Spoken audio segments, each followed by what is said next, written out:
다른 혹시 의원님들 안 계시면 그냥 이성인 의원님 질의 하나 받고 가시는 게 좀 그래서 그러면 제가 어차피 5분 질의하려고 했는데 제 질의를 그냥 지금 하도록 하겠습니다. 우리 속기사 때문에 얼굴이 잘 안 보이기는 하는데요. 교수님 잘 들어주시기 바랍니다. 네. 제가 그냥 질의하겠습니다. 우리 소보학 교수님의 발언으로 국민적으로 큰 반향과 파장을 일으켰는데 그렇게 혹시 예상을 하셨습니까? 아니면 이것을 꼭 막아야 된다고 생각하셨습니까? 예, 저는 제가 제기한 문제 상황에 대해서 그 많은 국민들과 민주당이 좀 심각하게 문제 심각성을 인지를 하고 대처를 했으면 하는 바람에서 그 말씀을 드린 것입니다. 고맙습니다. 헌법 제67조 대통령은 국민의 보통평등 직접 비밀 선거에 의하여 선출된다. 이게 이제 국민의 참정권이지 않습니까? 네.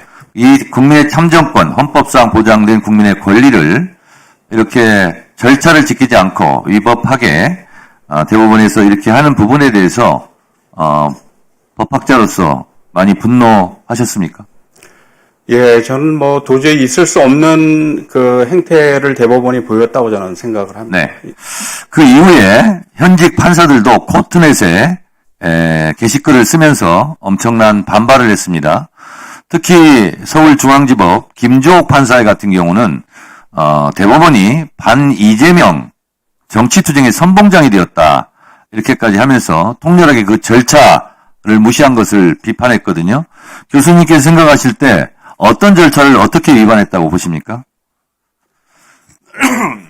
대법원의 상고가 되면 통상의 절차가 있지 않습니까? 네. 제가 알기로는 그 소부에서 먼저 심리를 하고 의견이 일치되지 않는다라든가 또는 전원 합의체 판결을 바꿀 필요가 있을 때는 이제 전합에 회부하는 것으로 저는 알고 있거든요.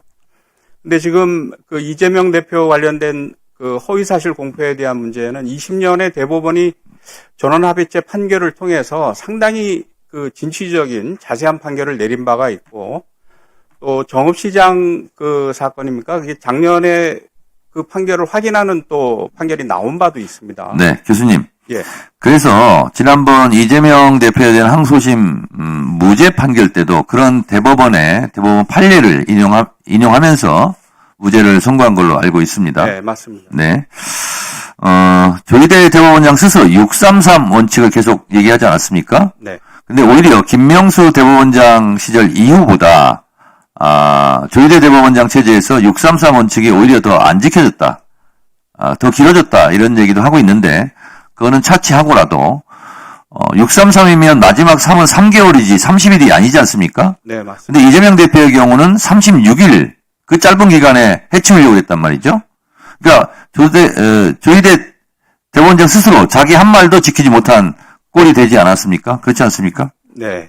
633 원칙에 따르더라도 90일을 지켜야 되고 더군다나 대선처럼 이 중요한 국가 대사가 있는 상황에서는 대선 전에 이렇게 서둘러 판결을 내려서는 안 되었다고 저는 생각합니다. 그렇다면 조희대 대법원장은 왜 그랬을까요? 생각되시는 거 있습니까? 뭐 진보 정권이 들어섰을 때 그 사법부의 어떤 밀어닥칠 개혁 요구 이런 것을 그 회피하고자 하는 마음도 있었을 것이고 만약에 예. 그런 마음이 있었다면 대법원장으로서 자격이 없는 거 아닙니까?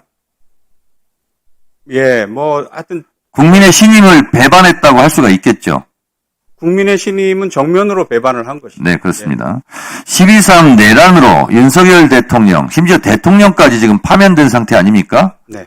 그런데 5월 1일 이 사법 쿠데타를 저는 범란이다라고 얘기해도 될 것 같은데 어떻게 생각하세요? 뭐 동의합니다. 저는. 네. 그렇다면 윤석열 대통령은 내란을 일으켜서 파면이 되었는데 조희대 대법원장은 본인의 거취를 어떻게 해야 된다고 생각합니까? 예, 뭐 국민들의 분노도 크고 또 내부 사법부 구성원들도 상당히 비판 의식을 좀 갖고 있는 것으로 생각을 하거든요. 그래서 대법원장이 스스로 대법원의 어떤 권위와 신뢰를 실추시킨 것에 대해서 책임을 지고 저는 뭐 사퇴하시는 것이 맞지 않나 이런 생각을 합니다. 일각에서는 국회에서 조희대 대법원장을 탄핵해야 된다 이런 목소리도 있는 거 아시죠? 네. 어떻게 생각하십니까?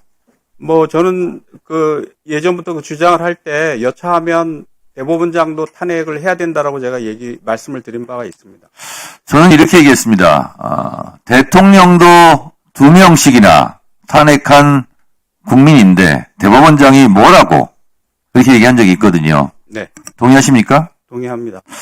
네, 오늘 나오셨는데 하고 싶은 말씀 있으면 짧게 한 말씀 하시고 마무리하겠습니다. 네, 이번 기회에 저는 대법원 개혁의 동력, 사법부 개혁의 동력을 저는 스스로 제공을 했다라고 생각을 합니다.